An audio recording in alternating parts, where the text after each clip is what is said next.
What's up, YouTube? This will be a pretty short video.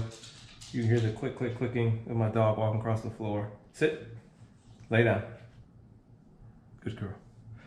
I'm making this video really quick. Never thought I'd be making an unboxing video, but when I went searching for some information on the new Trijicon Credo HXs, they're new for 2020 from what I understand. I couldn't really find much. So I figured I'd make one and just kind of show you guys what you get. You can see my hand, so I'll address the elephant in the room really quick. I'm sure you're going to see it. You can see some scarring right there. About 3.5 weeks ago, I took an 80-mile-per-hour header over the handlebars of my motorcycle when the front tire blew out on the turnpike. So I have been nursing some wounds. I was taken to the hospital by ambulance, hospitalized, but my life is starting to get some normality back to it. Ordered this a while ago. It came in a while ago. Just been sitting on it, like I said, looking at my own wounds. But here we go. So this is the 126 by 24. This is the 308 Bdc Reticle. Let me see if I can get that in view for you guys right there. This is the Hunter Hose 308 for the 30mm tube. This is an image of the reticle right there. I'll tell you guys really quick why I got this one. About a year ago, I built a 300 blackout pistol, and I put my very first LPVO on it. Didn't want to spend a whole lot of money, so I got a primary arms, which in my opinion, primary arms is on the high end of the low end of optics. They make some really good products, but they are definitely not your Trijicon, your Night Force. I put them right on the fence with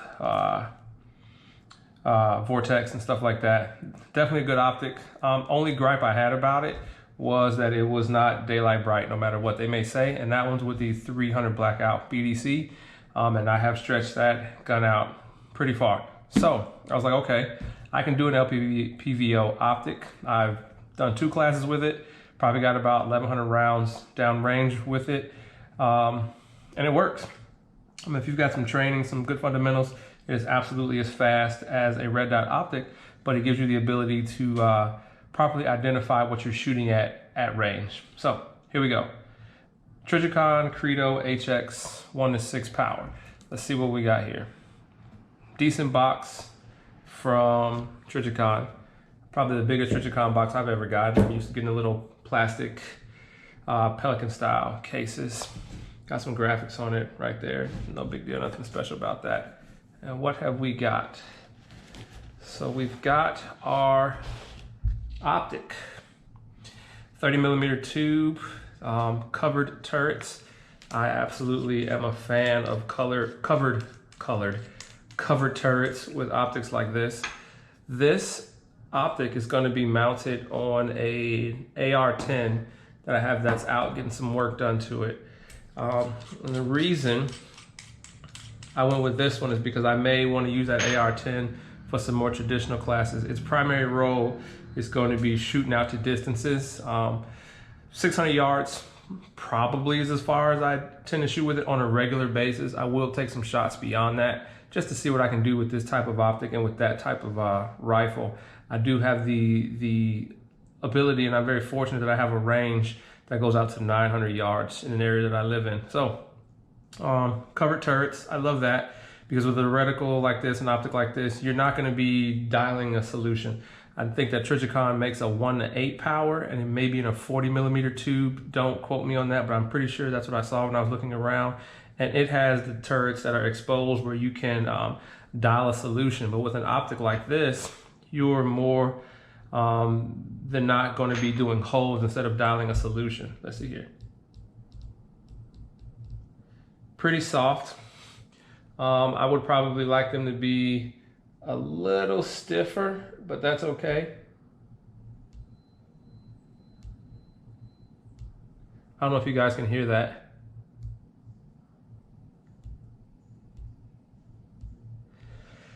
I've got optics where they are a little stiffer, not as soft as those. And I prefer that because, you know, that just lets me know that the optic, if it gets bumped or moved around or anything like that, that I won't be losing zero. My dope won't be moving. But that's the advantage to having these covered turrets right here. Here are our brightness settings because it is an illuminated reticle. Battery compartment right there. There is no room in this one. I know some of these come with a space where you can put an extra battery. Of course, I've already opened it. This is not the first time I've opened it. Let me put this back right there for me. So I think it's a 2032 battery that goes in there. And a lot of times these come with a space right here where you can put the two batteries back to back. And you have room for an extra one. So there is no room for an extra one. Not a big deal, not at all. I like the way this illumination is set up. I like the optics where you have unilluminated setting in the middle. So here's one, and then it would be, the illumination would be off, and then there's two, and so forth. And it's pretty stiff. And I've taken it outside and I've tested it to see how it looks in the daylight, and it's no surprise to me that Trijicon LPVO is absolutely daylight bright. Eye relief here, I wear glasses and I typically zero all my optics with my contact lenses on, and I shoot with my glasses. I don't know why I do stuff like that, but I have a lot of Oakley glasses that are safety rated, so I usually have my glasses on. So I don't have the best eyes, so I usually mess with the eye relief here a little bit, and it's got a lot of relief right there. That's a substantial amount of relief right there. So depending on how you have this mounted on your gun, you should be able to find some good relief. It's got this little built-in throw lever here. This unscrews and you can change the position on it. Let's put that back in. I have ordered a throw lever, which I just haven't received yet, because the primary arms that I told you guys that I have, I put a throw lever on that, and it just makes for faster adjustments. So if you're up on the gun, you know, you can just reach over instead of having to find this little thing right here. You can usually just put your hand along the side of it and catch the throw lever and give it a good throw into position so you can zoom in, and that's good and stiff. I like that too, because that means it won't be coming off whatever I have it set to. More often than not, I'll be shooting on 1 power. I may make some adjustments. I highly doubt I'll be making shots on 6 power. 3 will probably be the highest I go, and then I'll be using some holes. Like I said, even though I wear glasses, my eyesight is not too terrible, but I do wear glasses. Got a little cover here. I'll definitely be using that. That'll probably be staying on the optic even once I have the optic mounted. Let's see what else we got here from Trijicon. What comes in our little bag of goodies?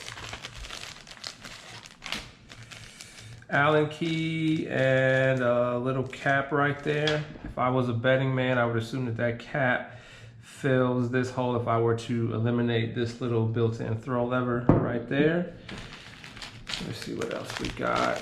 Comes with a 2032 battery. That is a 2032, right? Yep, 2032. These are readily available anywhere you go. I keep a few spares in my range bag. Walmart, Best Buy, anywhere you go, you can get one of those. Of course, the Trijicon stickers to go on your safe, your gun case. What else have we got here? Warranty card. Another Trijicon sticker. Kudos to them for throwing in 2 stickers, because I'm sure we're all the same way. We like the stickers for our stuff. Cleaning cloth and user's manual.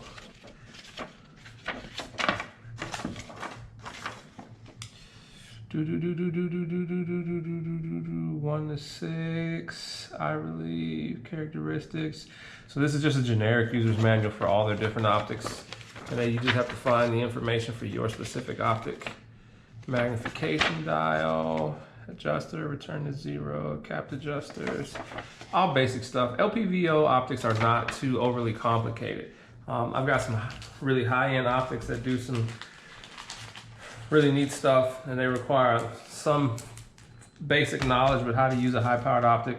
But this is pretty straightforward, you know. I'm gonna zero it at 100 yards, and then I'll just get some practice in it and I'll know what my holds are. But I would definitely be using it for some running and gunning, some barricade shooting and stuff like that. Like I said, if you shoot red dot mostly or holographics and you have some good fundamentals, using an LPVO won't be any big deal. Cute little case right here. I don't have one of these, so I assume that, yeah. So once you've got the gun mounted on the rifle, you could probably slide this over just to add some added protection when you're traveling with your rifle, you're moving around, you don't want the optic to get hot or for whatever reason. I probably will use this. I probably will throw this on to and from the range, to and from going out hunting, stuff like that, just to give it some extra protection. These right now, if you go to Trijicon's website, are MSRPing around $1,100-1,200 for one of these. I got this one from Midway, and I think I paid just over $800 for this one. So that's not too bad. That's probably what you're gonna see your average street price. Like I said, I didn't see a whole lot of information on this. I do have a little bit of footage. I went outside and turned on the illumination so you guys can see it. Kudos to Trijicon for making an LPVO optic that is truly daylight bright. I will show you guys that footage, because when you do your research on these, that is one of the biggest gripes that you hear from people about these types of optics, is that they just are not daylight bright. So if you're used to shooting a dot, you're used to shooting some type of holographic, you get that mental memory, that muscle memory. You come up on your rifle, you come up on your firearm, you're looking for the dot and you don't have it and you're expecting it to be there, it'll throw you off a little bit. It's got a traditional reticle. I think I showed you guys that in the picture. That was a pro, that was a plus for me right there. Got a traditional reticle, something that we're kind of all used to seeing. My other LPVO has that ACSS, I think I'm saying that right, Bdc Reticle, designed for 300 blackout. It's got a lot of range finding apertures in it. It's not too busy, but there's a lot going on inside that reticle. So I like this Trijicon because it's very traditional, and it's got the marks so that I can learn what my holds are and what my elevation holds are, and just learn where I have to hold this rifle for different distances. It is second focal plane. I know some people are like, oh, second focal plane. People have their preferences. I have optics that are both first and second focal plane, and I know what rifles they're on. I like to be well versed in both. I think it just makes you a better shooter. Once I get it mounted, I'll show you guys my range video, let you know how it works with the holes and stuff like that, how it kind of lines up with the 308. And I will be posting that for you. And I'm going to show you guys what the illuminated reticle looks like outside. When I did it, I was facing the sun. I was not in the shade, and I was pointing it at a white fence. So I try to get as much brightness in the optic as possible. 30mm tube. I'll probably use an Aero Precision or maybe a Burris that I've got laying around to get this thing mounted up. And we'll go for there. But that's pretty much it, guys. And there wasn't a whole lot out there about these, so I at least thought I would show you guys what you're going to get when you get one.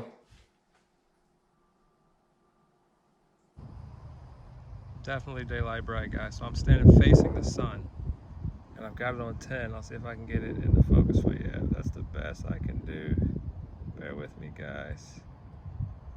There it is. That's 10, and you can most definitely see the dot. Let me bring it in focus. There we go. So one of the big pros of this optic is it is absolutely daylight bright, and the video doesn't do it justice. The naked eye does it much better. I'll show you guys. Set on 10 right there.